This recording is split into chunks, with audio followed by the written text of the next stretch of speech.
And it was pretty right down the middle, but if I am gonna point one direction, I think what I kind of got out of it is maybe it might be a little bit longer than the market might be anticipating. Welcome back. We are finishing up Jobs Week with Friday's non-farm payrolls number, and of course, big focus on the Fed press conference from yesterday.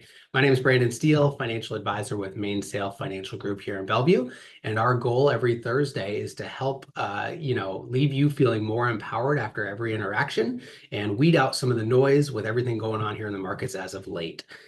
With that, we'll kind of jump right in, and I want to start with a data point actually from last Friday to kind of close out last week. So Friday, we had non-farm payrolls come out, and non-farm payroll shows that we added 177,000 jobs. So that was a big win in terms of the labor market. For those who tuned in last Thursday, you may remember we covered the ADP employment report, and this was quite a difference between the ADP employment report that we got earlier in the week. And we'll tie in quite a bit too in what we cover here in the Fed meeting just from yesterday. So that's really our big focus here this week. Of course, we had Fed Chair Powell press conference following the meeting yesterday. The short version, of course, and I don't think this is a surprise to many, but the short version is that they are not doing anything with rates. Rates remain the same for the time being, which I think most expected. But the press conference is really where the rubber hits the road at the moment anyways, in terms of looking forward. What I will share is that the general theme that I kind of got out of it anyways is that it seemed to be pretty straight down the middle. I think he did a great job kind of playing politician and making sure that there was no real sign of which direction they may be going. That said, maybe with a slight lean towards maybe a longer time for rate cuts. And the reason I share this is he kept saying at the time he feels that the Fed is well positioned to wait. Now that said, right out of the other side of that always came, but we'll be watching data, blah, blah, blah.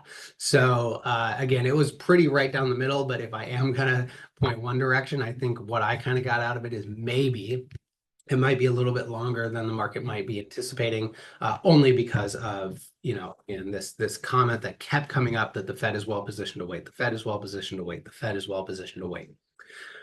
He also shared that the cost of waiting doesn't seem that great, which I think kind of speaks to this as well. A couple other kind of big highlights I think I wanted to touch on. One, he had mentioned that the economy is still in a good position, despite all the uncertainty as of, the last, 2 months or so. What was interesting, which is kind of tying to this, we're in a good position to wait, which probably isn't much of a surprise, but there was a constant kind of focus on the dual mandate, which is employment, labor force, and inflation. And what he had kind of shared is that there's a risk of higher unemployment and higher inflation, and both of those have risen. So in other words, the Fed aims to keep the labor market in balance and keep inflation low. Now, with this risk of higher unemployment and higher inflation, we have this kind of like strange challenge to the dual mandate where the Fed may be really put in a bind. Now, whether this happens or not obviously remains to be seen, but there's kind of a tension between the two. And so it will be very interesting if this is the course that plays out, how the Fed kind of navigates all that. That said, I would take some of this with a grain of salt. Whether inflation actually rises or not, if the economy is slowing, could offset that, right? There's a lot to kind of keep in mind here. But nonetheless, if that is the case, it will be very interesting to see how the Fed kind of manages through all that. One thing I did find really interesting as well is that there's a lot of data right now, or a lot of focus, let me say, around consumer sentiment, consumer confidence, some of this kind of softer data.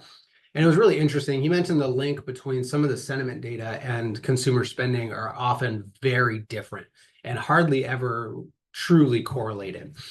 So just keep this in mind. We cover consumer sentiment and consumer confidence quite a bit here in our Thursday updates as well, which those numbers have been continuing to decrease. But it was interesting to hear that, given how it actually translates to people spending. So in other words, what he's kind of saying is that with these numbers, people may be concerned, but they don't actually show it in their spending patterns all the time.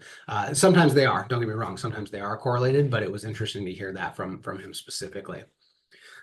So again, the big highlight I would kind of mention from yesterday is just this theme that they don't think they need to be in a hurry to adjust rates. They think they can be patient and kind of let things evolve. And again, really that cost of waiting to them doesn't seem that great. Now, what I will share is I think what he means by that, just to be clear, is not that waiting can't have negative consequences, but maybe more so that acting too quickly could create negative consequences unnecessarily. So I think that's really what he means by that. Of course, we'll see if there's any follow-up to the press conference. The minutes obviously coming up will be interesting to read through as well. But that's kind of the highlight of what I think came out of the Fed press conference yesterday. We are going to break a little short here this week. I am at an event today, but be sure to tune in next Thursday. We'll cover CPI, PPI, and retail sales. So coming back to consumer confidence and how it might translate to actual spending. In the meantime, have a great upcoming weekend, and we'll see you next Thursday at 3.